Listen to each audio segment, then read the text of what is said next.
I also, getting back to his goals, the quality of his goals. He has 1 with his right, 6 with his left, 1 with his head, 3 from outside the box, 5 from inside the box, and most significantly, no penalties. Well, today's match day mayhem, and let's take a look at the top goal scorers. Robert Lewandowski with 9, Raphina, Golazo, Vinny Jr., and Erling Haaland are the top goal scorers. So as we prepare for the final day of all this madness in Champions League, we're throwing it back to the high school days when you'd crack open a yearbook and you'd see all the superlatives. Who won class clown? Who won best dressed, obviously. Most likely to succeed. Most likely to spend all their money at the casino and lose it. I can't confirm or deny it. So we're going to start off with the best player in UCL League Phase. Who wants to kick it off? Jimmy, you want to kick it off? Sure. I'm going to say Raphina. 8 goals and 2 assists for Barcelona. They're one of the 2 top teams that have already booked their ticket to the final 8. They're going to miss that little playoff to get into the round of 16. He's been tremendous. I've been really impressed with his leadership, but I also, getting back to his goals, the quality of his goals. He has 1 with his right, 6 with his left, 1 with his head, 3 from outside the box, 5 from inside the box, and most significantly, no penalties. Right? So he's not getting those easy goals from the penalty spot. He's just been really influential. And again, the intangibles he's bringing as well. When he wears the captain's armband, I've been really impressed. And how he's evolved as a leader, too. Interesting.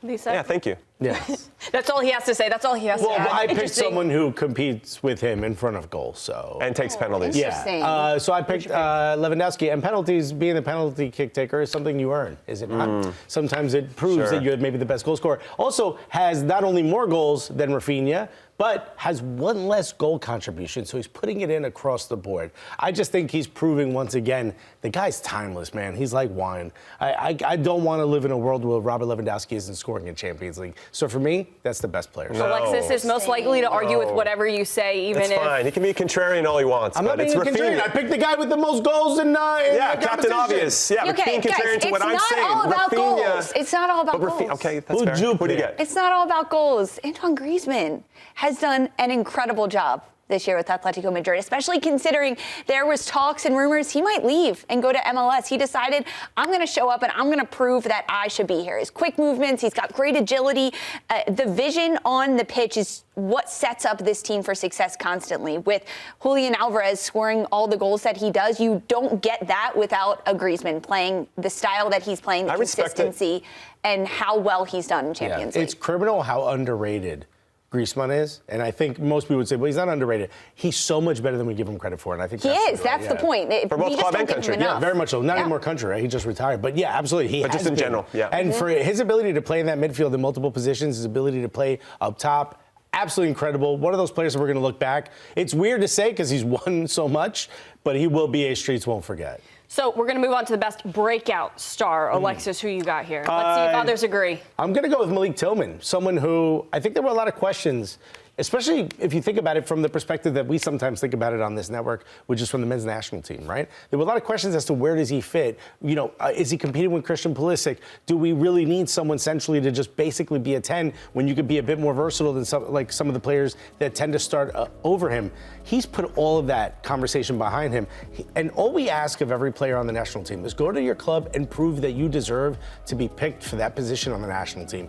He has done exactly that. And not only has he done it at PSV, and people are like, oh, but it's the Eredivisie. Well, he's showing it to you in Champions League, in the top level competition that this sport has put together in the club side. This man is showing you time and time again, when given the opportunities, he not only can, he will shine. And to me, that makes him my breakout star. I like that. That's a good one. PSV today is taking on Liverpool, and I think that's a guy that you're... For sure. Ryan Gravenberch has done a tremendous job in the midfield for Liverpool. I mean, playing a new position, dropping a little deeper in the midfield as that 6 role, but he still has the same style as he played when he was much more higher up on the pitch. He wants the ball at his feet. And when you think about Liverpool's run in Champions League, it is a lot to do with Gravenberch and his role defensively. No, he's not going into crunching tackles, but but he wants the ball. He wants to play line-breaking passes. He wants to hurt opposition with that, and he's so comfortable on it. And when you have a player that deep in your midfield and your defensive end that wants the ball, wants to go at attackers, it just allows your offense to kickstart that much earlier, that much deeper in the field, and he's been really fun to watch dictate the tempo for Liverpool. No, I've been impressed with how Arne Slot, the manager of Liverpool, has gotten the most out of Gravenberch. I think you could see his potential when he was at Ajax. Bayern didn't really get a lot of time, and now at Liverpool he's starting to shine a little bit. So He also didn't get that under Klopp. That's true. Oh. I think it's a lot about how he's being used in this system. Absolutely, but that's what makes him a breakout star of this competition right now. No, I for sure. respect it. I like your choices. Yeah, that was good. Under the radar, not always about the stats, right? It's not always about the stats. You can always I was trust a Lisa defender too, to Jimmy. So it's not always about the stats. Yeah, guess what? I'm going back to stats, though, with my breakout star, Charles de Ketelaere from Atalanta. 4 goals and 5 assists. Atalanta have 18 goals so far in this competition. He has 9 goal contributions, so over half. He has been a revelation, 23-year-old Belgian international. I've been really impressed at how he's been performing for both club and country. He's been excellent in Serie A as well, and kind of understated. Doesn't seem like he necessarily wants the spotlight, doesn't have a big personality, but is going out there and making some significant plays. And Atalanta, obviously, the reigning Europa League champions, trying to get into the top 8 today. They've got a tough one against Barcelona, so we'll see if he can step up in the big moments and continue to do that. But I've really been impressed with his ability to find pockets of space and either make that final pass, because he's one of the leading assist getters in this competition. I think he actually leads it with 5, but then also chipping in with some important goals as well. So I've been really impressed with CDK, as they say. Speaking of managers that have gotten the most out of a player, Gasparini's unbelievable. Wonders. First of all, with everyone, but CDK in particular.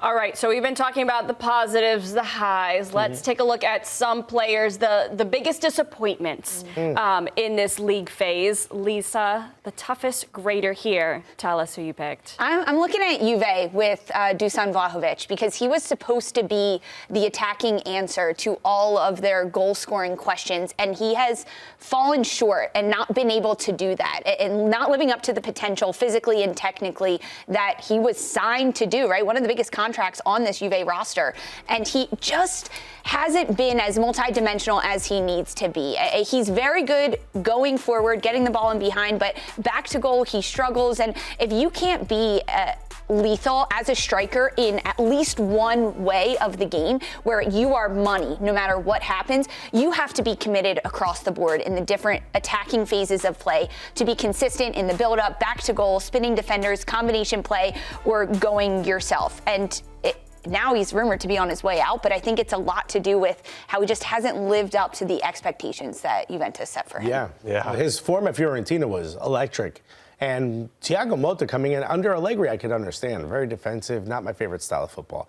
But under Thiago Motta, what he did with Bologna, I'm thinking, man, this guy's going to have 30, 40 goals this year. Yeah, with Xerxes last year Yeah, at it just Bologna. hasn't happened.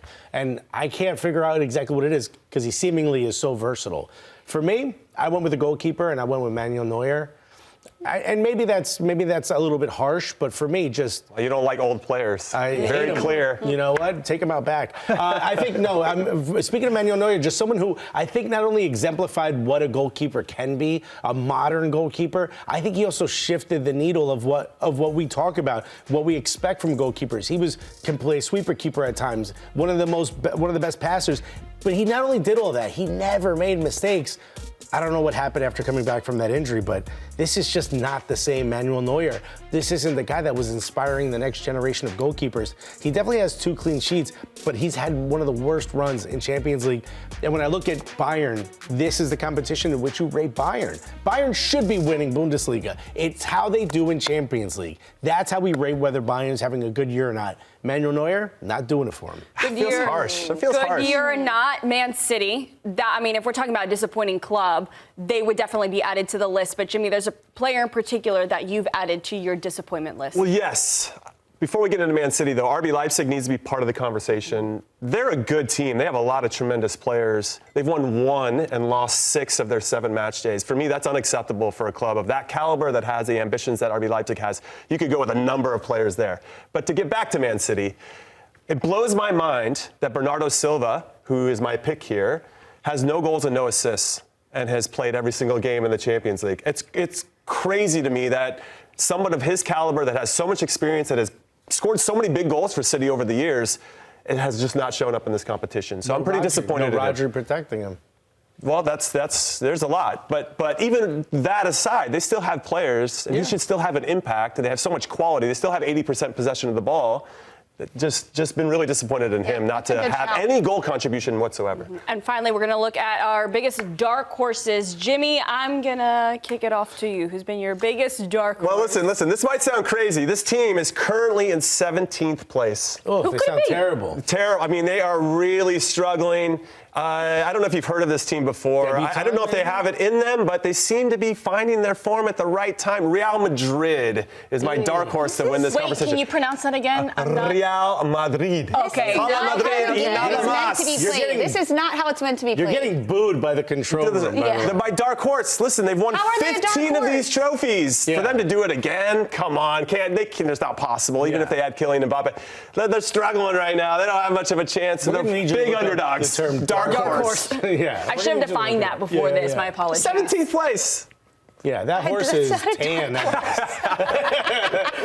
For me, I'm going to go with AC Milan. I just think they have the pieces, a new manager, there's a new spirit. The manager's trying to fight his own players. There's something about the energy. All they simply need to do is get into the knockout phases, and I feel like they have the capability to make a run. Again, for me, dark horse is someone that would surprise you if they won, but also you look at it and go, I can see them put it together. This would be a surprise if they won. Oh, huge surprise. All right, Mr. Real Madrid. All right, It would be a surprise. Everybody relax. To win again? This is the darkest horse so far that's been talked about. Absolutely not. What about Atletico Madrid? This is a team that's incredibly underrated in their I was about to say, first Griezmann, now I am right now because Simeone's texting you right now. What's he saying? They have been very impressive and underrated throughout this Champions League because, as you just gave a great definition of a dark horse, it's someone that could likely win, but it would be surprising. And I don't think enough people are talking about Atletico Madrid and how well they've done consistently and defensively. Their work rate's really high, which turns the ball over higher, and then they create from there. I would like to see that. Letty. That's a good shout. I would like to see that. I like that better than Milan.